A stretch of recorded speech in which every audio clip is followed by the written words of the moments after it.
Salut tout le monde, c'est Jinji. Alors je tiens à remercier tous ceux qui m'ont rejoint et aussi vos retours vis-à-vis de la vidéo entre la fantaisie et le racisme. C'est un sujet qui traînait déjà depuis des mois et puis je me suis dit bon ben vu que le sujet il est ressorti, des gens l'ont traité récemment, j'allais m'en occuper.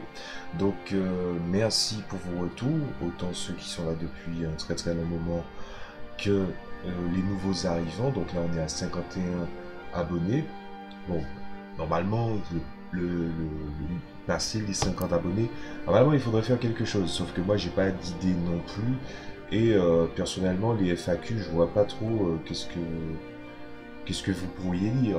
Après tout, on est quand même sur une communauté qui est, si on peut appeler ça comme ça, moi j'aime pas appeler ça communauté, qui est plutôt dans la plupart du temps sur de la majorité silencieuse.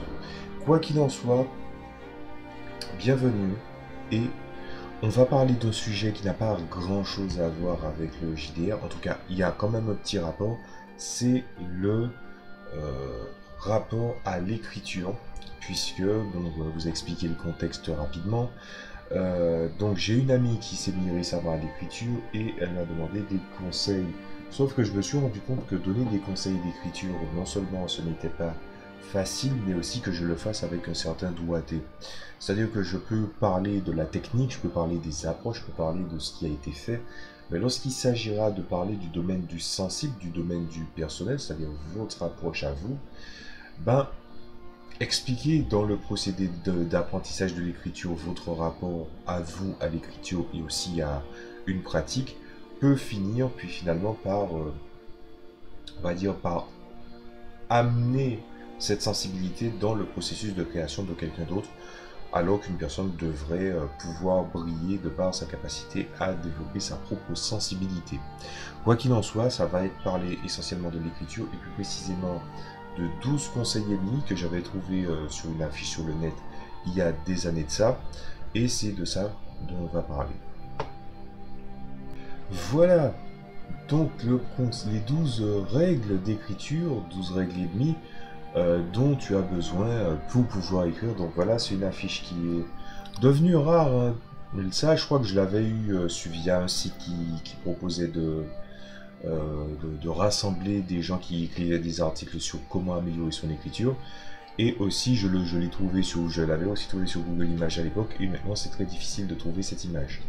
Quoi qu'il en soit, évidemment, parler des 12 règles et demie, ça serait un peu bête juste de parler de ces 12 règles en tant que telles. Le mieux c'est d'aller dans le détail, donc on va commencer avec la première règle. Si tu écris chaque jour, ton écriture s'améliorera chaque jour. Alors pour la règle numéro 1, elle est assez évidente, mais je vais aller quand même un peu plus loin.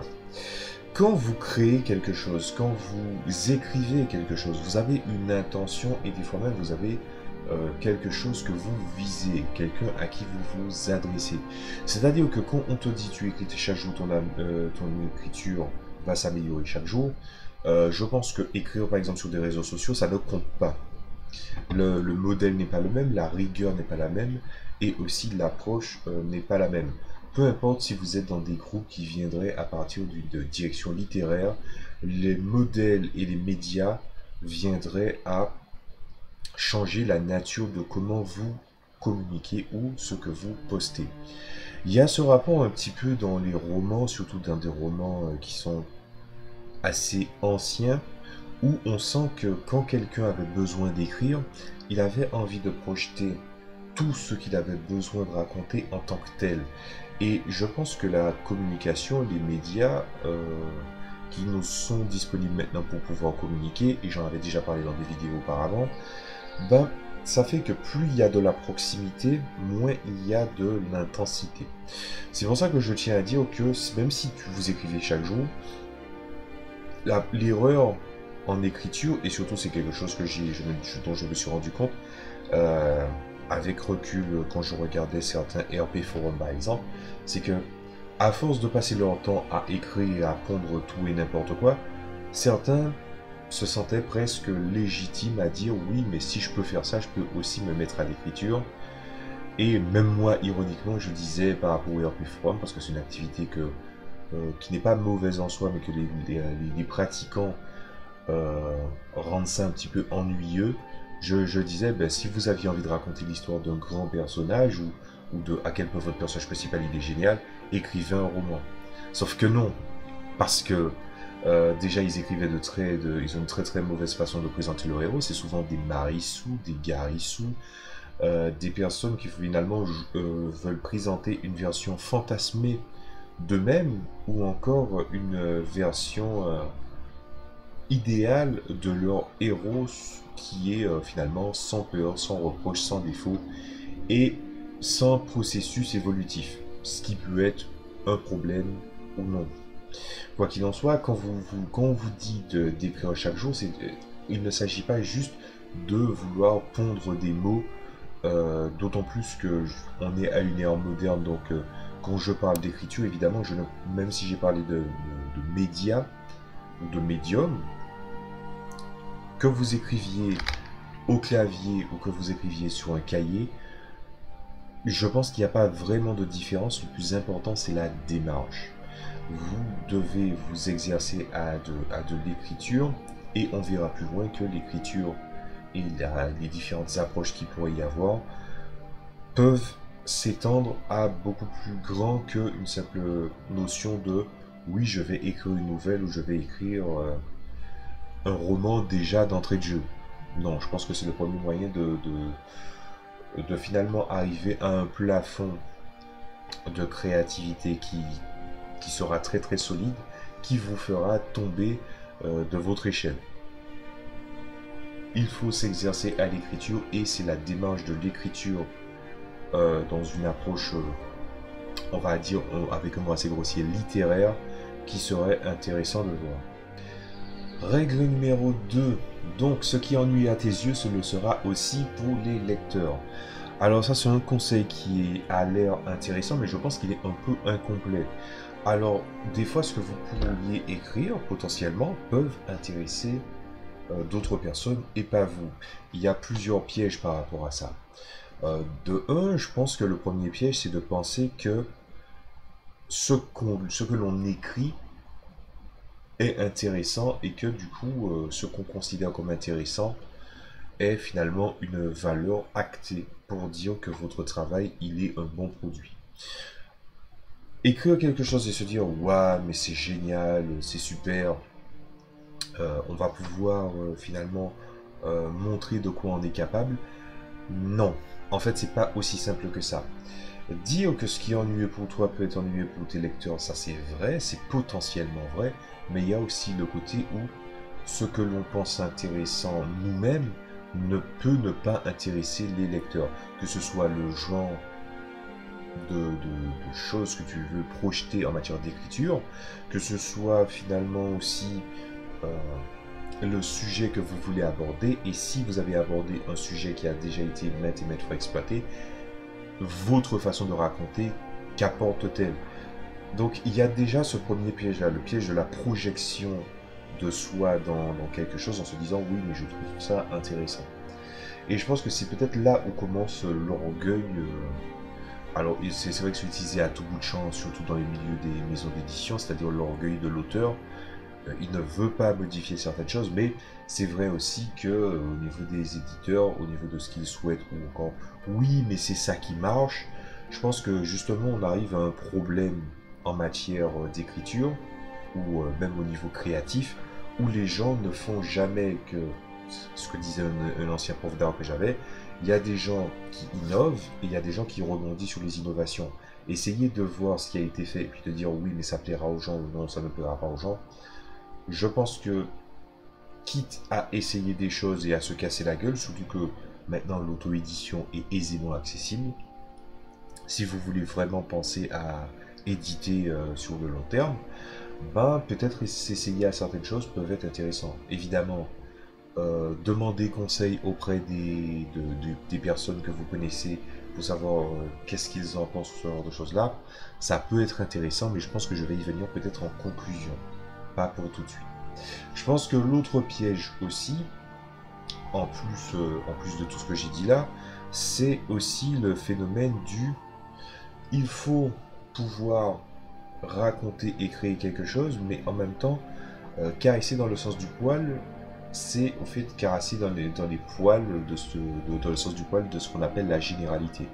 Mais finalement, qu'est-ce que la généralité sinon qu'une pensée plurielle de personnes singulières, finalement? Donc c'est assez compliqué de dire, oui, ce qui est ennuyeux pour toi, ce le sera aussi pour tes lecteurs. Ils peuvent très bien s'intéresser à ce que tu fais, mais il y a quand même une partie qui est intéressante à prendre en compte, c'est cette notion de structure. Alors c'est un truc où on peut pas être d'accord avec ce que je vais dire là. Mais je pense que dans les domaines artistiques, il y a 40% d'objectifs ou 60% de subjectifs. Le 60% de subjectif, il peut prendre de nombreuses facettes, puisqu'il y a plusieurs façons de voir, c'est-à-dire la notion de catégorisation, les genres, ce genre de choses-là, les genres d'écriture par exemple, de quelle catégorie à laquelle il appartient, quels sont ces codes, sont-ils respectés? Les gens diront que c'est de l'objectif, mais la validation d'un genre, c'est déjà qu'il y a une réussite ou une acceptation. Et ça, c'est du domaine du subjectif. Mais pourtant, il y a aussi d'autres facettes, c'est quand vous allez vous donner vers le subjectif, peut-être que ce que vous allez raconter va parler à certaines personnes ou pas. Mais au tout départ, en premier lieu, ces 40% qui sont extrêmement solides, voilà, c'est 40% d'adamantine, c'est une notion de structure. Il y a une façon de raconter des histoires et il y a des façons spécifiques de raconter des histoires. Et je ne vous parle pas de la fameuse théorie du héros mille visages, où finalement c'est plus un constat pour dire oui, c'est arrivé dans notre histoire. Mais j'ai presque envie de dire, un petit peu comme un maître de jeu qui entend un constat ou finalement une théorie d'un joueur, je lui dis oui, mais et après? Non, quand tu connais les structures de ton histoire, tu sais qu'il y a des étapes à franchir. Il faut que tes personnages aussi, tu saches exactement où ils vont. Un personnage, malgré ce qu'on pourrait dire, il peut très bien ne pas évoluer pendant tout le processus de son histoire, mais par contre vivre des péripéties et finalement happer les lecteurs dans son univers. Donc il y a pas mal de prismes à voir et ça, on verra ça bien assez vite puisque c'est dans les règles. Voilà. En tout cas, ce que je pourrais dire pour améliorer cette règle d'écriture, c'est optimise ta façon d'écrire de façon à ce que tu lises et ce que tu produis ne t'ennuie pas quand tu le relis. Ça, c'est quelque chose qui pourrait être explicité par la suite. Règle numéro 3. Donc, alors, établis une routine d'écriture et respecte-la. C'est sans doute un des pires trucs, pas conseil, hein, c'est pas un mauvais conseil, mais c'est un des pires trucs sur lequel j'aurais probablement des choses à dire dessus, parce que c'est vrai, évidemment, remplir une routine d'écriture et la respecter, c'est bien, mais c'est vrai aussi que ne pas avoir de routine d'écriture ne témoigne pas nécessairement de manque de rigueur. Je vais m'expliquer, je vais utiliser ma propre expérience pour vous expliquer un petit peu le truc. Moi, j'écris depuis très très longtemps. Je suis quelqu'un qui était qui a appris à lire très très tôt, mais qui, lorsqu'il s'agissait d'écrire, j'écrivais très très mal. Donc j'ai passé beaucoup de temps à faire des pages d'écriture. J'en avais plein le cul, ça m'a saoulé. Et puis, du coup, ce qui s'est passé, c'est que, entre-temps, déjà, il y a toujours cette notion, des fois disent les gens, par exemple, des constats, des fois sur l'école, sur l'enseignement et comment c'est enseigné. Je veux dire, quand tu as des gens, surtout tes parents, qui te disent vas-y, il faut écrire machin, puis bon, ils te gueulent dessus, ils te disent ouais, non mais écris plus vite, et cela. Donc en gros, une mauvaise pédagogie, c'était mon cas. Et puis après, ce qui s'est passé, c'est que il y avait une prof qui était arrivée, je vois qu'il était en plus resté un an à étudier dans l'école où j'étais, et j'avais expliqué que j'avais des problèmes d'écriture parce que soit j'écrivais gros et j'écrivais de manière lisible mais j'écrivais mal, soit j'écrivais petit et c'était très soigné. Donc du coup, à ce moment-là, des pavés pour pouvoir écrire, écriture finalement pas capitale mais vraiment dans le détail, presque cursif, je crois que c'est cursif le mot, et à force de faire ça, à force d'avoir des tas de trucs qui viendraient m'aider, finalement, je me suis rendu compte qu'une bonne pédagogie, avec recul, ça te permet d'avoir une bonne entrée en matière. Sauf que, là je vais quand même un petit peu raconter ma vie, après ça, les pages d'écriture c'était fini. Mais il s'est passé un truc, c'est que j'ai commencé à regarder des choses, surtout des animés à l'époque, et puis j'ai regardé un animé une fois, je me suis dit ah c'est pas mal. J'ai regardé une deuxième fois, j'ai dit ah je la trouve naze. Et puis après je me dis mais c'est nul à chier hein, après le recul. Et je pense que c'est là où mon esprit critique s'est développé. Et je me suis dit bon ben mais non mais cet animé je faisais pas de différence entre animé et manga. Je pense que peu de gens le faisaient à l'époque. Je suis quelques des années 90, je suis né en 90. Et puis après, il y a une partie de ma conscience qui m'a dit ouais mais bon bah, si tu trouves que ce manga c'est de la merde, ben pourquoi tu ne t'en charges pas? Et ben, il y avait ces parties de moi qui disaient mais je sais pas dessiner. Ouais mais tu sais écrire. Et c'est ce que j'explique souvent sur ma chaîne où je dis comment ça?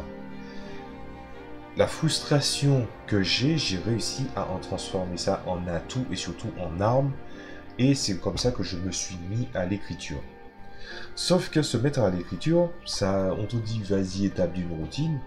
Ben, établir une routine, ça peut être aussi démotivant. C'est-à-dire que vous vous dites, je dois écrire. Vous restez assis, vous êtes devant votre clavier. Surtout avec l'époque de maintenant, donc on va parler en termes modernes, ce qui n'était pas mon cas avant. Moi, j'écrivais vraiment sur papier. Je me dis, je suis devant un clavier.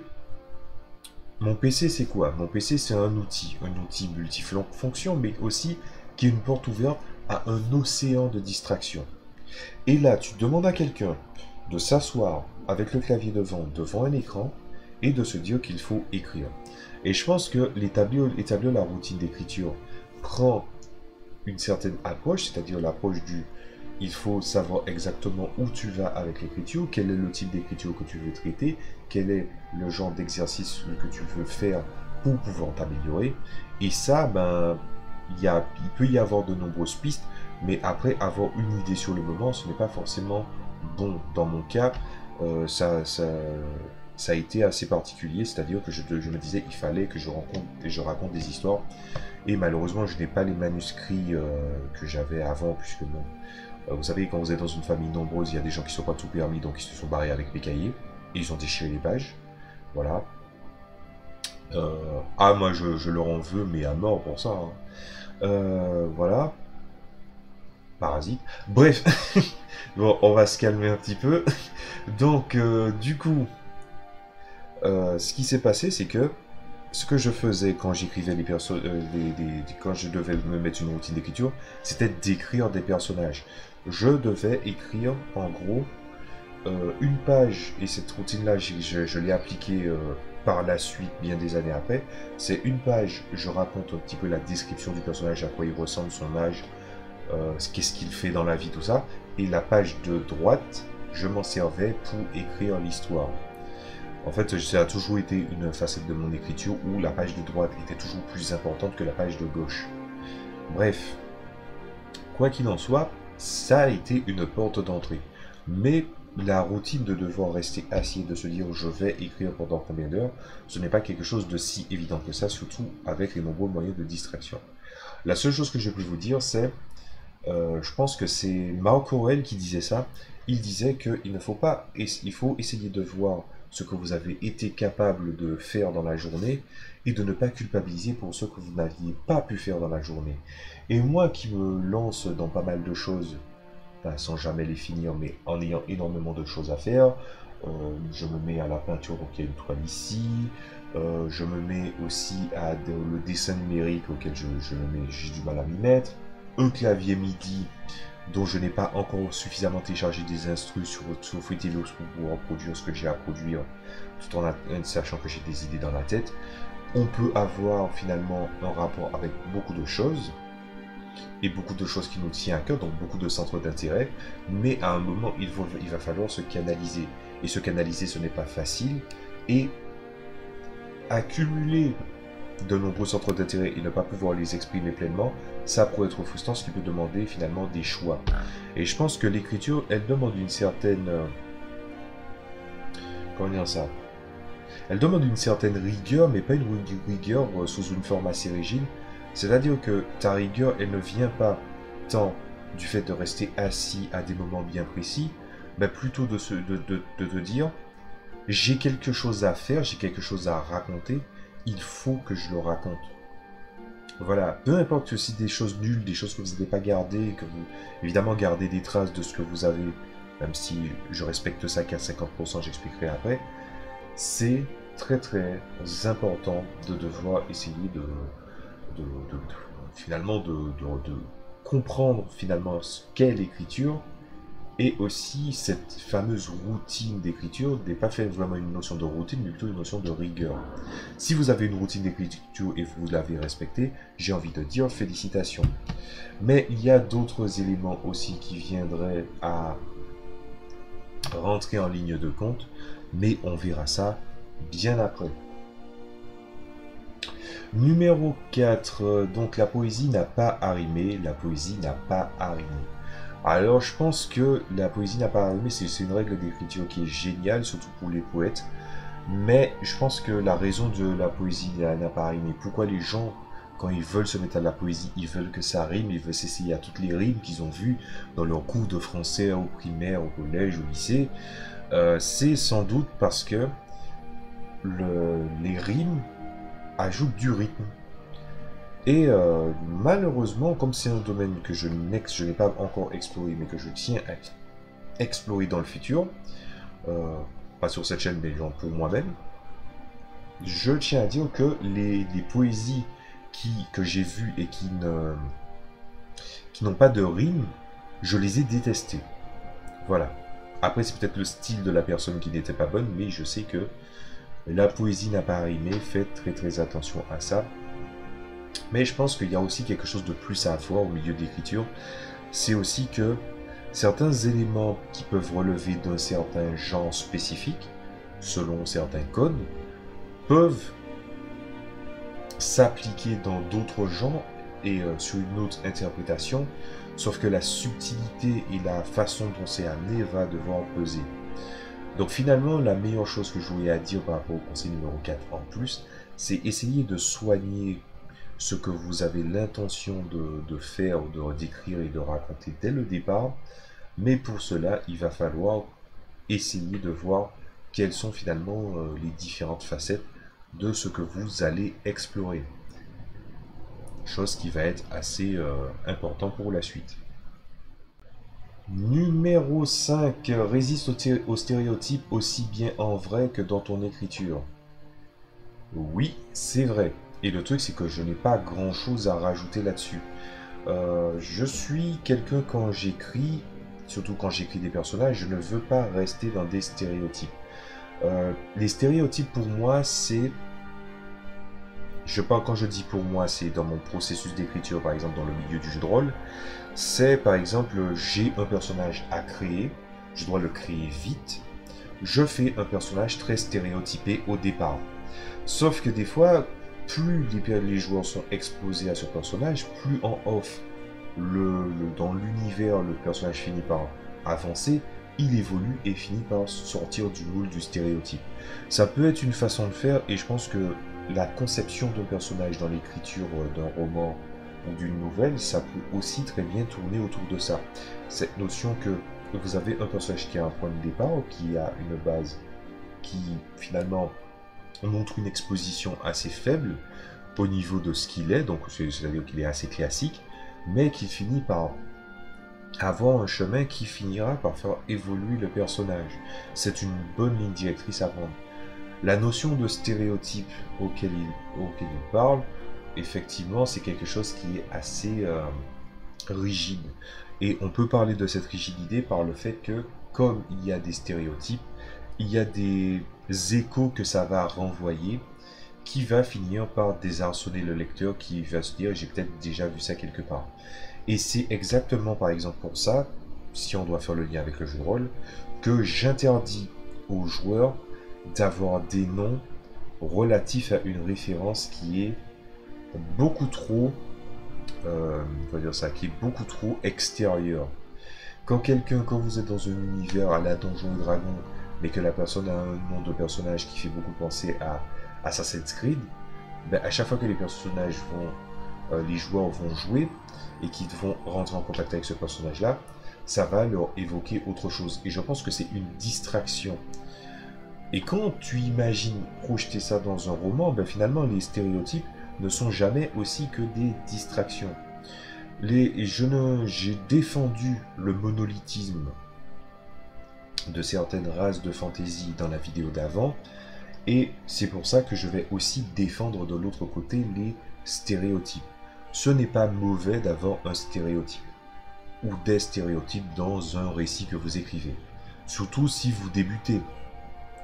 Je pense qu'une bonne façon de savoir comment concevoir un perso, c'est de connaître les stéréotypes, de connaître les codes, et ensuite de les assimiler et ensuite de les déconstruire pour pouvoir raconter quelque chose. Même si cette dernière phase où on appelle la déconstruction, on pourrait penser que ça serait réagencer la chose. Non, le mieux c'est de repartir sur de nouvelles bases qui vont permettre, en fonction de votre déconstruction, de voir ce qui était essentiel dans de ce qu'est un personnage et aussi de sa place dans un récit. Donc, je défends les stéréotypes et n'hésitez surtout pas à les utiliser. Mais à partir du moment où vous maîtrisez votre écriture, évidemment, consommez-le avec de la modération. Alors, numéro 6, les écrivains lisent. Les écrivains lisent beaucoup, les écrivains lisent tout le temps. Alors, j'avais déjà parlé du contexte. Le contexte qui voulait que c'est une amie qui s'est mise à l'écriture et que je lui donnais des conseils. Et malheureusement, quand je donnais des explications, ben, étant donné qu'il y avait des réactions, il y avait des explications qui sautaient. Mais il y a une des explications que j'avais données et qui n'avait pas sauté, c'était sur le fait qu'il ne faut se priver de rien en matière d'écriture. C'est très difficile de se hisser dans un livre à essayer de lire un livre jusqu'au bout, même si finalement le contenu finit par ne pas être apprécié. Je dirais même que ça peut aussi être un barrage que de voir qu'on a des goûts qui fait qu'on ne peut pas lire tel ou tel livre, et que du coup ça peut culpabiliser. On vous dit oui mais il faut que tu lises ça parce que oui c'est la culture générale, voilà, par exemple récemment les gens se mettent à Arsène Lupin grâce à Omer Varzi, grand merci à lui. Ben ouais, ok, il y a toujours cette notion finalement d'élitisme où les gens te disent oui mais il faut que, comment dire ça, il faut absolument que tu vois ça, si tu ne vois pas ça tu peux pas dire que tu es un vrai, ou cette notion là. Mettez ça de côté. Par pitié, mettez ça de côté. Je pense qu'il y a plusieurs types de littérature, et plusieurs types de lectures différentes, et que je ne pense pas que vous devriez vous priver. Et si, en plus de ça, il y a des choses auxquelles vous n'êtes pas compatible, si vous n'êtes pas capable de faire violence, et je ne vais pas vous conseiller de faire violence parce que moi j'en suis clairement capable de faire violence, il ne faut pas que vous culpabilisiez de ne pas être arrivé à lire tel ou tel truc. Voilà, il n'y a pas grand chose d'autre à raconter par rapport à ça. Ah oui, mais t'es en vrai, si t'as lu ça, si t'as lu ça, bon. Il y a bien des gens qui mettent un petit roman dans leur bibliothèque pour dire ah là là, je suis cultivé alors qu'ils n'ont jamais lu le livre. Donc essayez de vous respecter un minimum, lisez des trucs, mais par contre apprenez surtout à lire des choses qui ne sont pas spécifiquement selon vous à votre goût. Voilà. Soyez à l'affût de n'importe quel élément qui pourrait vous aider en matière de lecture. Numéro 7, faites des listes de tes mots, livres, lieux et choses favorites. Alors je crois que ça, je l'ai jamais fait. J'ai jamais fait ça parce que je sais très bien c'est quoi mes mots préférés, voilà, les livres, les lieux, tout ça, je n'ai jamais eu besoin de ça. Je pense que je suis peut-être trop cérébral pour ce genre d'exercice, dans la mesure où je pense à ces choses-là. Par exemple, si je dois penser à tel élément, ben, ce que je vais faire, c'est que je vais tout simplement y penser. Je vais pas l'écrire.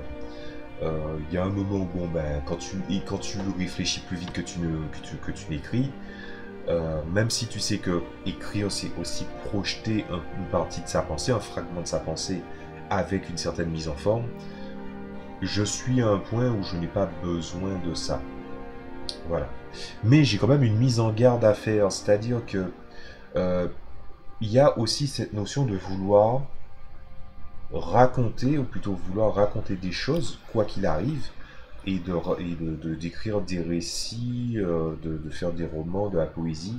Et puis en fait, tu vois que tu veux montrer que tu connais ces mots. C'est la pire chose qui soit, en fait. Et je vais expliquer rapidement pourquoi. Il faut que vous gardiez en tête que quand vous écrivez, il y a une trace, une empreinte digitale de ce que vous projetez. Au-delà de la notion du subjectif, au-delà de ce que vous voulez raconter, et au-delà aussi de la structure que vous avez et du niveau que vous avez dans la gestion des structures. Vous avez une empreinte. Et quand quelqu'un projette que des mots qu'il veut utiliser pour projeter finalement, qu'il est cultivé, c'est la pire erreur que peut faire un écrivain. Que l'on soit bien clair, la langue française est très sous-exploitée. C'est mon opinion. Il y a moyen de faire mieux et il y a moyen aussi d'être soigné et de pouvoir être efficace dans son propos. Que ce soit en utilisant le moins de mots possible ou en utilisant des mots accessibles. Et avec le fait de se rendre compte à quel point les gens détournent les mots, surtout les politiciens français récemment, ils détournent les mots ou les définitions, il faut faire très très attention à ça parce que les gens veulent tout déconstruire de nos jours. Ce sont des putains de flocons de neige. Ils ne connaissent pas les bases, ils ne connaissent pas les origines et ça va. Est-ce que connaître les mots fait de toi quelqu'un de cultivé? Je ne pense pas. Je pense qu'il y a un énorme pas entre comprendre le mot, sa définition et comment il s'orthographie ou ce genre de choses-là, et aussi il y a le pas du est-ce que le mot il est approprié, et aussi qu'avec les nombreux synonymes qu'il y a, on peut aussi se rendre compte, et c'est un constat, il y a des synonymes qui ont plus d'impact que d'autres. Et que cette notion d'impact peut s'avérer être important, de la même manière que l'homonyme peut amener un certain rythme si jamais ça vient être un récit ou une poésie assez rythmée. Voilà. D'ailleurs, souvent, c'est des exercices qu'on pouvait voir dans les livres de français quand vous étiez au primaire ou au collège. Cette notion où il y a des moments où on te parle de poésie, et tu vois qu'il y a des rimes qui utilisent des homonymes et qui ajoutent du rythme. Et puis même si, par exemple, c'est là où aussi on pourrait tomber dans le domaine d'exception du oui, la poésie n'a pas rimé, même si ça ne rimait pas, le rythme, que ce soit dans les syllabes, que ce soit dans les mots, que ce soit dans la sonorité, finissait par rendre le poème digeste. Quand vous avez des mots et que vous avez un certain vocabulaire où vous avez des mots, pour moi, il y a un pas entre connaître le mot, connaître son sens, et aussi connaître son impact. Et quand tu viens à projeter tout ça, la question que tu dois te poser, c'est est-ce que tu sers ton propos en utilisant des mots qui peuvent avoir, en plus de ça, une notion de registre. J'insiste beaucoup sur le sens des mots, comme je l'ai dit, parce que il y a vraiment un problème à ce niveau-là. La langue française est riche. C'est pour ça que certaines personnes peuvent la trouver compliquée. Il y a une notion de temps, il y a une notion de gestion. Il y a une notion de temps, de gestion, de registre, qui existe aussi dans les autres langages, mais on est dans quelque chose d'assez dense. Et on est en train de perdre ça au nom de personnes qui veulent redéfinir les choses, qui veulent les réorthographer. Ça, c'est sujet à interprétation et je ne mets aucun jugement là-dessus pour l'instant. Et aussi cette notion où finalement les mots sont souvent détournés.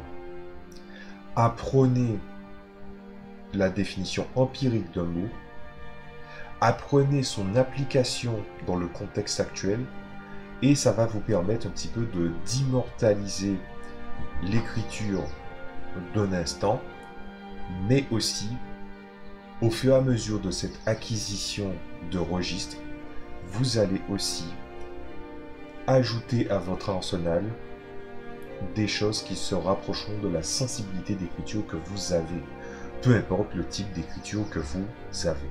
Numéro 8, il ne doit pas forcément y avoir une morale à l'histoire. C'est peut-être la règle la plus compliquée à faire comprendre à quelqu'un.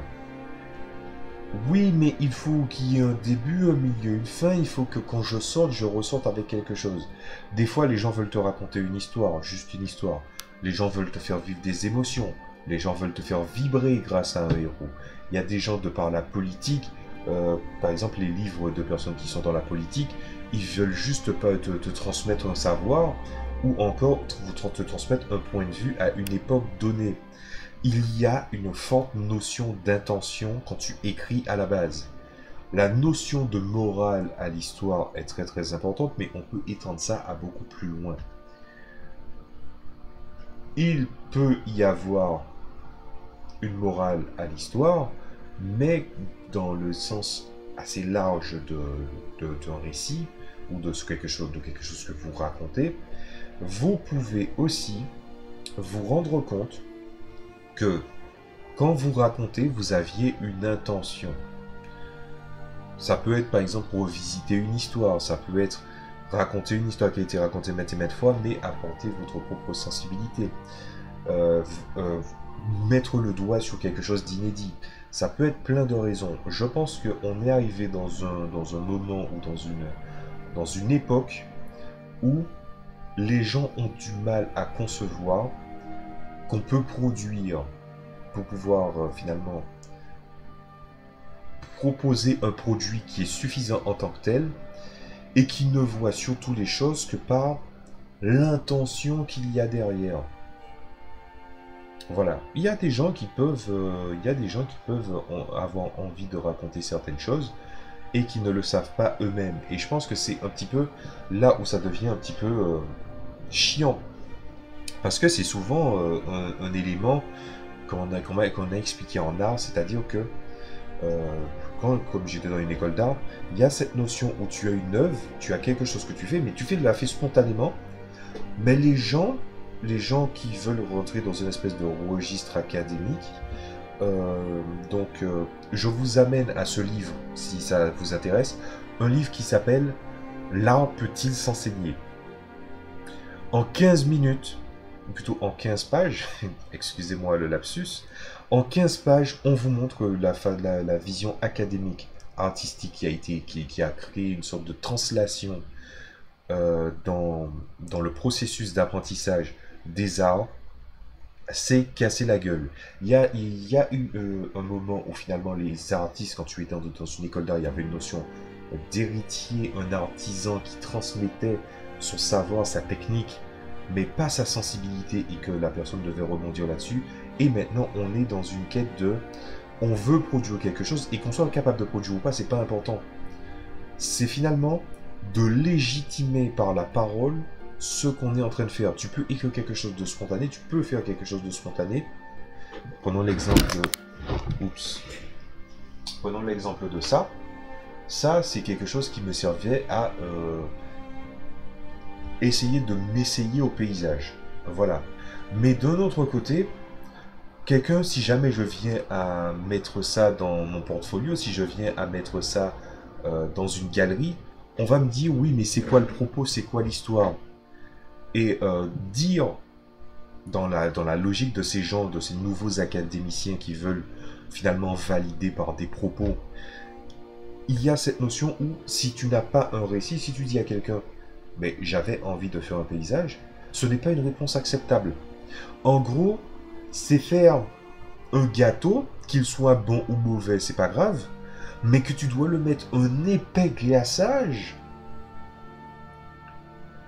pour qu'il soit alléchant et pour qu'il ait l'air plus digeste.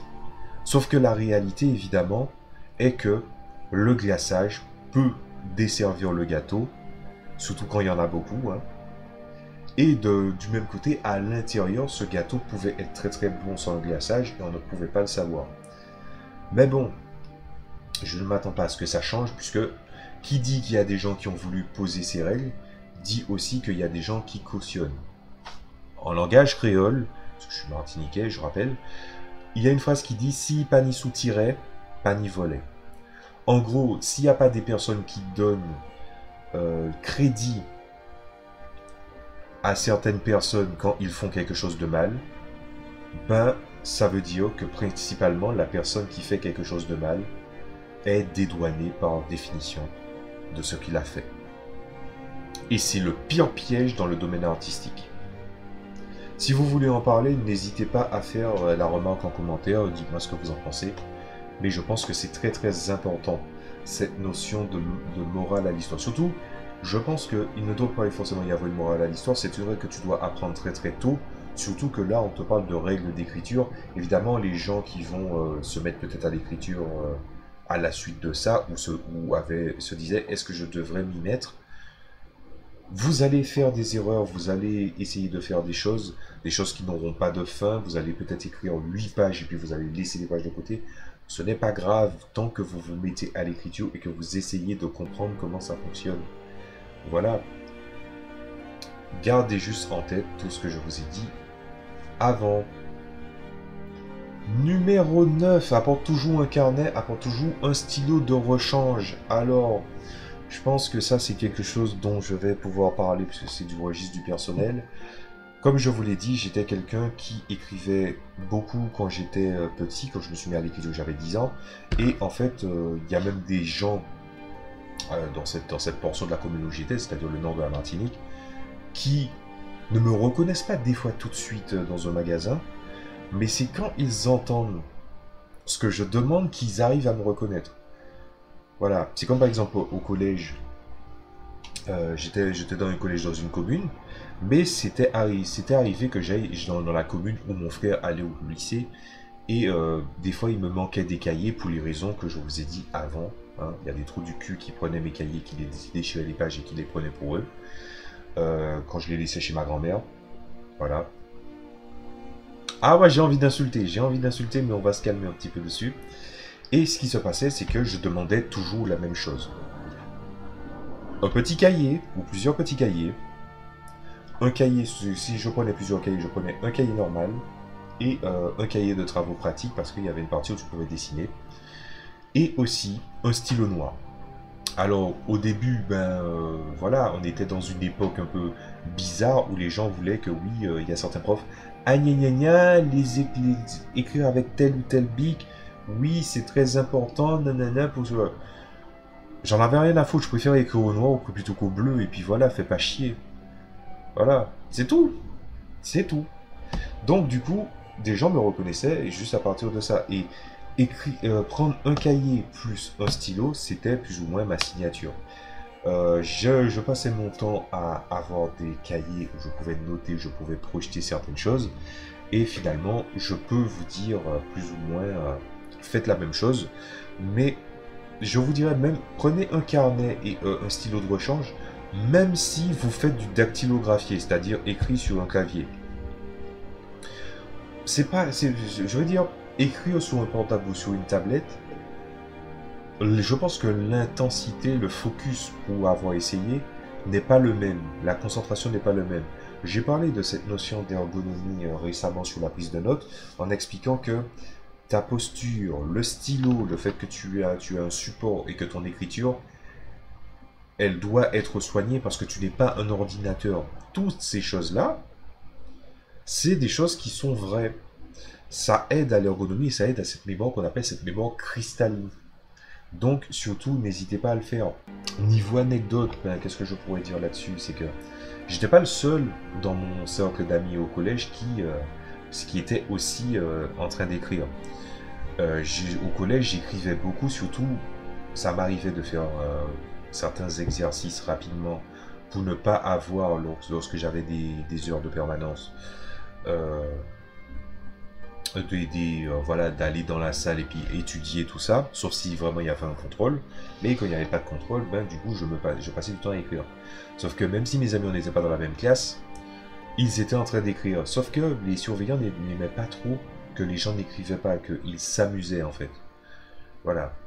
Ah, mais voilà, c'était chiant, c'était pas possible. Sauf que, il y avait une petite différence entre mes amis et moi, c'est que je ne me faisais jamais gauler. Et même, enfin, quand je dis je me faisais jamais gauler, c'est faux. Je me suis fait gauler une fois, mais on m'a foutu la paix. Et vous savez pourquoi? C'est parce que quand j'écris dans la douleur. Comme je vous l'ai dit, j'ai passé du temps à faire des pages d'écriture, des trucs comme ça. En vrai, je suis un écrivain qui déteste écrire dans le fond. C'est que j'ai quelque chose à raconter, c'est mon média, en gros.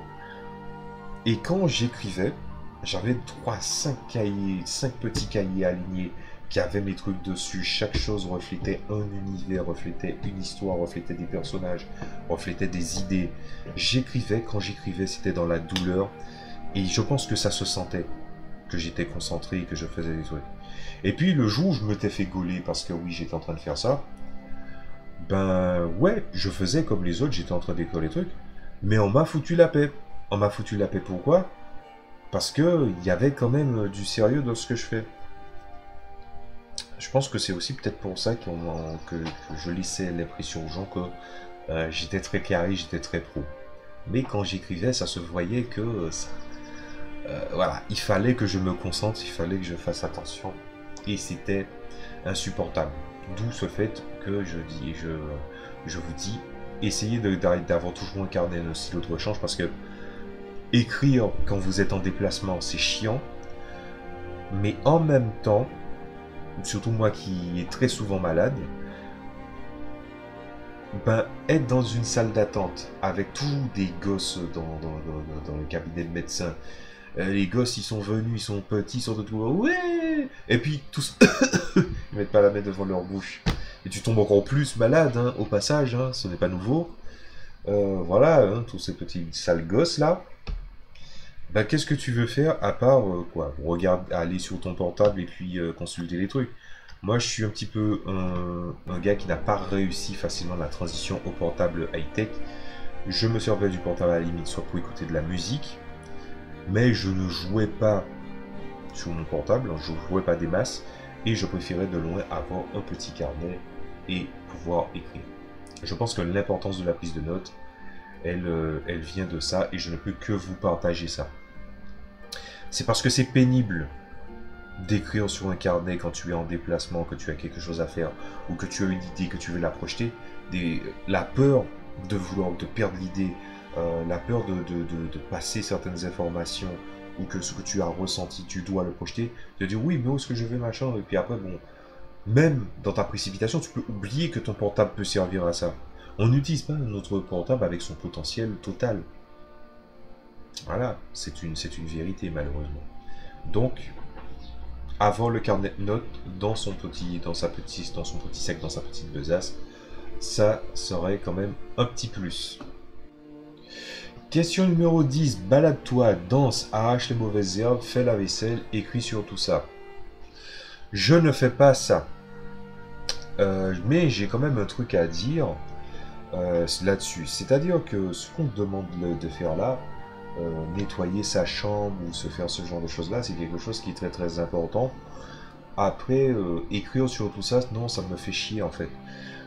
Pourquoi? Parce que je suis dans une notion où je médite. Je médite beaucoup. Voilà. Je suis plutôt dans une pensée de philosophie qui est plus orientale qu'occidentale. Et quand je nettoie pour vraiment pour une notion limite de feng shui en fait, de libérer les énergies négatives, d'enlever finalement toute cette énergie stagnante dans la zone pour que la zone soit beaucoup plus confortable. Et en faisant ça, je me libère de certains poids de ma condition pendant ce moment-là, et du coup, c'est une forme de méditation pour moi que de nettoyer ma chambre ou ce genre de choses-là. Par contre, la vaisselle, c'est déjà autre chose. La vaisselle, c'est le seul moment où je m'autorise à me mettre en automatique. C'est-à-dire, je fais la vaisselle en automatique, soigner évidemment, hein, voilà, parce que je pense que c'est pour des raisons, je vous le dis très clairement, pour des raisons personnelles, très très personnelles. Voir une vaisselle bâclée ou mal faite, ça me trigger, mais genre à fond. Mais mon cerveau, lui, il est en automatique, c'est-à-dire que je pense à des choses relatives à des choses que je dois écrire, à mon processus créatif, à des univers que je crée, à du travail que je fais, à des idées sur lesquelles je travaille. Mais je ne réfléchis toujours que sur des points qui sont très très éloignés de ce que je traite en temps normal. C'est-à-dire que je suis en automatique et je contentionne mon esprit pour pouvoir, pendant que je fais la vaisselle, réfléchir à des choses auxquelles je ne pense pas en premier lieu. Et je pense que le numéro 10, il est dispensable, mais je préfère, s'il faut le remplacer, je le remplacerai par, même si quand vous preniez la méditation sur le point de vue oriental ou occidental, c'est par le biais de certains exercices ou de certaines choses que vous faites, apprenez à méditer et à projeter votre créativité et votre processus de réflexion à travers ça. C'est ce que je jouais à dire là-dessus. Numéro 11, ne t'arrête pas à un style, essaye-en d'autres. La règle se suffit à elle-même.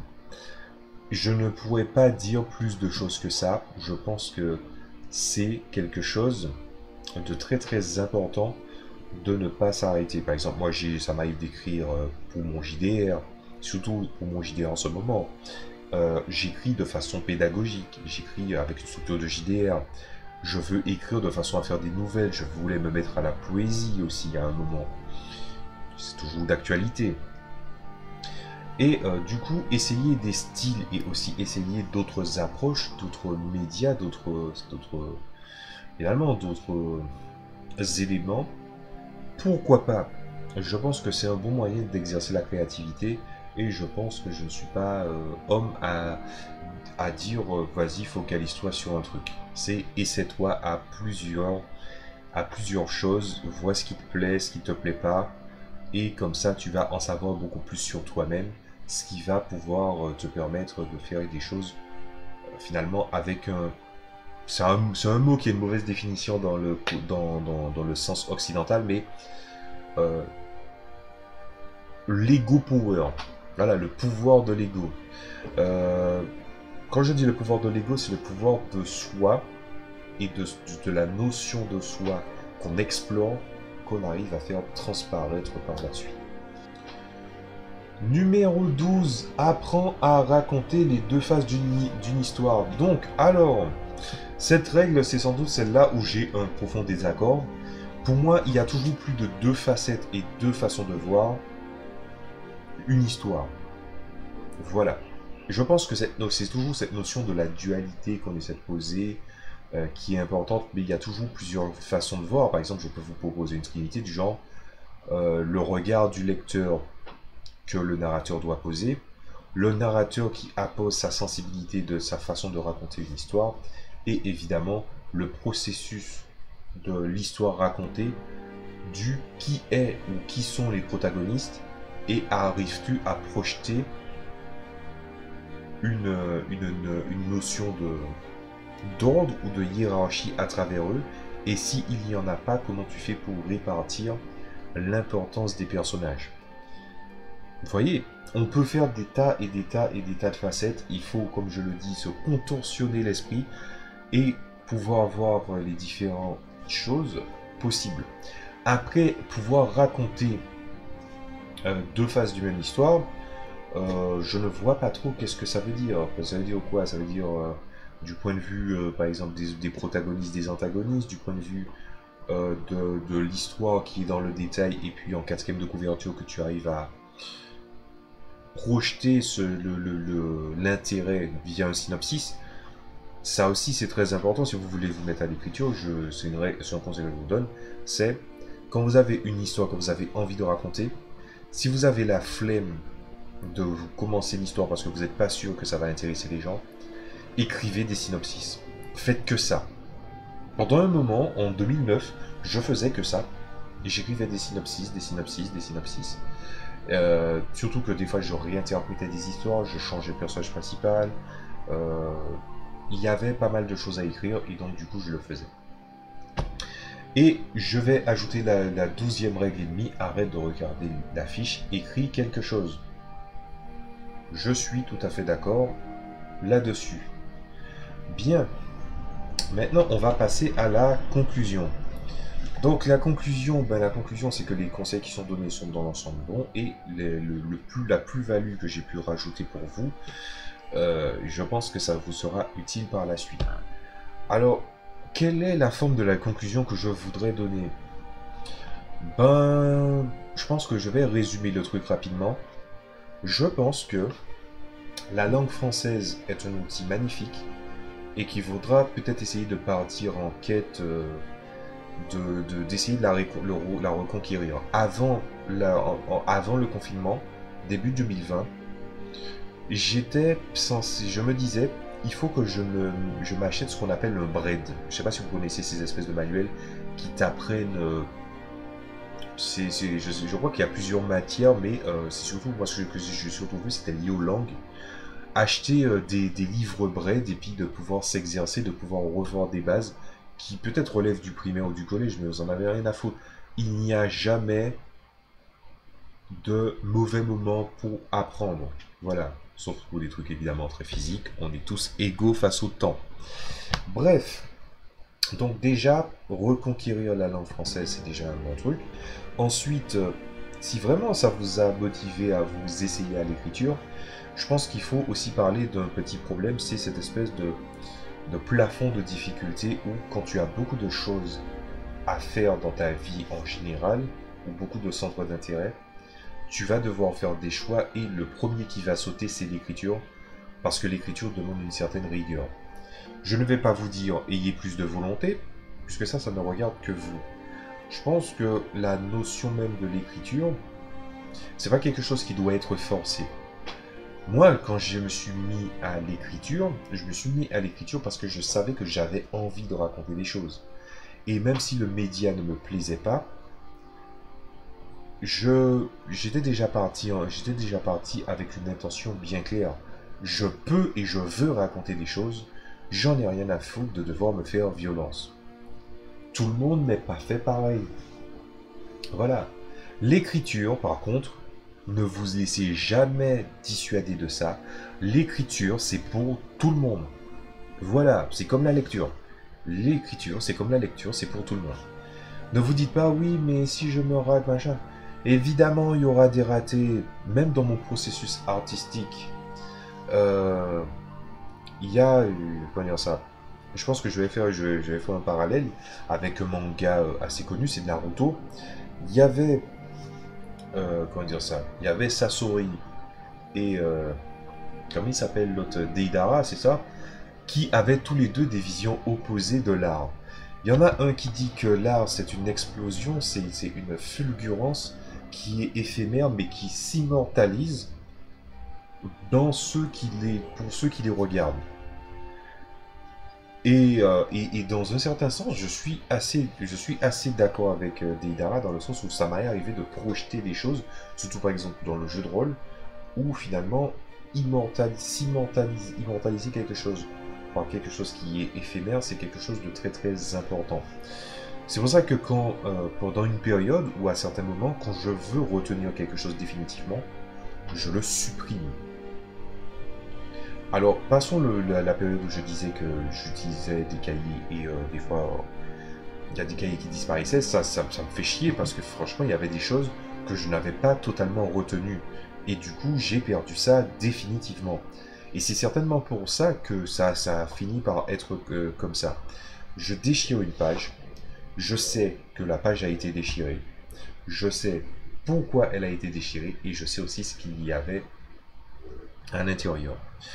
Ensuite, il y a aussi l'autre vision, c'est celle de Sasori, qui pense que le processus de créativité se doit d'être traité avec soin et aussi sensibilité, de façon à ce que tu puisses léguer ça aux générations à venir, que les gens qui finissent par contempler cet art qui finalement est figé, apposé, physique, définitif, puissent inspirer les gens, parce que dans la définition la plus noble, hein, l'inspiration c'est tu as été en contact avec quelque chose, ça t'a inspiré des émotions, ça t'a amené des émotions, ça t'a amené des réflexions, ça t'a amené des réponses, et évidemment celui que tout le monde reconnaît dans la définition de l'inspiration, c'est-à-dire que les gens ils se disent oui j'aime ça, je vais le pomper.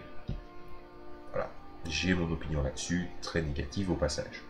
Donc ces deux visions artistiques-là se valent, c'est pour ça que moi je préfère faire un entre-deux, et un entre-deux qui est plutôt rare. C'est-à-dire que quand quelque chose est vraiment mauvais, je le supprime pour savoir en quoi c'était mauvais. Mais par contre, quand j'ai quelque chose et puis je l'écris et que je ne le garde pas, j'ai toujours dans chaque projet que j'ai, chaque truc d'écriture que j'ai toujours un dossier qui s'appelle cave, oubliette. Voilà. Pour dire, ça, je ne l'ai pas utilisé. Parce que si jamais je n'ai pas été apte à l'époque de pouvoir exploiter cette chose-là, je puisse le recycler par la suite. Voilà. Je veux plus. Mon but, c'est pas de faire. C'était pas de faire une vidéo pour inspirer les gens à se mettre à l'écriture, mais si ça l'a fait, ben, ça sera déjà ça de gagner. Je rappelle le contexte, hein, c'est une amie qui avait besoin de matière d'écriture et du coup, je pense que il y a plusieurs façons d'aider les gens et aider certaines personnes d'une certaine façon demande des fois un certain doigté et le fait même d'expliquer quelque chose à quelqu'un en face et aussi cette notion d'immortalisation dans une vidéo, c'est déjà deux approches différentes. D'où le fait que j'ai fait la chose comme ça. Donc c'était Gingy, donc n'hésitez pas à à me dire ce que vous en pensez, et surtout des choses relatives à l'écriture. Si vous avez des questions, ce genre de choses là, il n'y a pas de problème. Donc c'était un truc qui était lié à l'écriture, et ça sera dans un registre à part. À la base, normalement cette chaîne est censée être une plateforme pour finalement tout ce que je fais, donc du gaming, du jeu de rôle, des choses comme ça. Le gaming, je l'ai mis un petit peu en stand-by, largement en stand-by. En ce qui concerne le jeu de rôle aussi, mais les choses qui m'intéressaient le plus, c'est la fiction, parler de fiction. Et je pense qu'on ne peut pas parler de fiction sans parler du média qu'il y a autour. Donc ça c'est une vidéo isolée pour l'instant. Je ne sais pas quand je ferai une vidéo dans ce style-là. Surtout qu'il y a pas mal de chaînes qui parlent de processus d'écriture ou de comment aider. Je ne veux pas avoir, l'impression de faire un effet doublon. Je vous dis à la prochaine fois pour d'autres vidéos. Passez un bon moment, amusez-vous, détendez-vous. Salut à tous.